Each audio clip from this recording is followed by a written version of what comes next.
안녕하십니까, 신용일TV입니다. 오늘은 주식 투자를 실패하는 이유가 뭔지에 대해서 알아보도록 해보겠습니다. 자, 우리나라 국민들이 대부분 주식 투자를 실패하는 이유 중에 하나가 빨리빨리에 익숙한 국민성이 한몫하는 것 같습니다. 저도 주식 투자를 처음 할 때에는 주식에 대한 본질을 이해하지 못하고 오늘 사서 내일 오르기를 바랬었고, 목표한 수익에 도달하면 조금 수익을 내고 팔았습니다. 근데 단타성 매매로 인한 수수료를 제외하면 거의 제로에 가까운 수익입니다. 그래서 지금은 우량한 좋은 주식을 샀다면 이 주식이 성장하고 변화하는 시간을 기다리는 방향으로 장기 투자를 하고 있습니다. 즉, 주식 투자를 시작했다면 최소 5년 이상 회사를 기다려줄 줄 아는 인내가 필요합니다.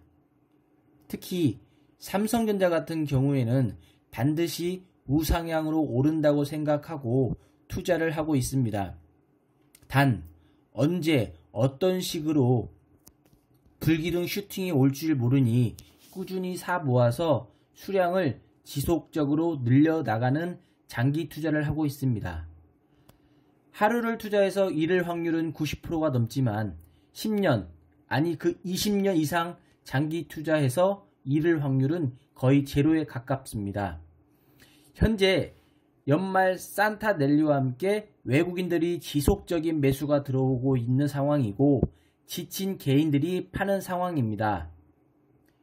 현재 삼성전자가 바닥인지 아닌지는 장기 투자자인 입장에선 중요하지 않습니다. 회사의 미래와 방향성과 비전이 중요한 것입니다.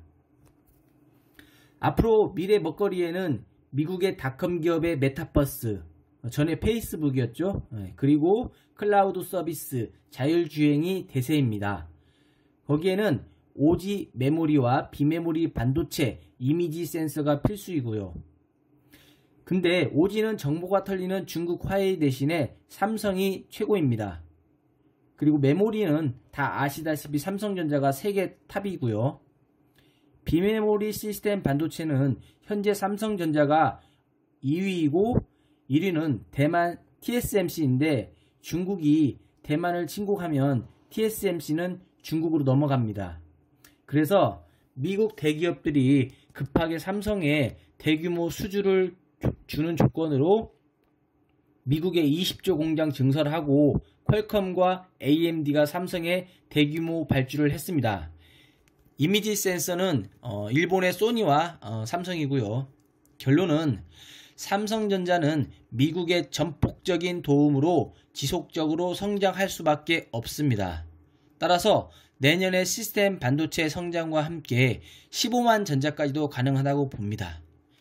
감사합니다.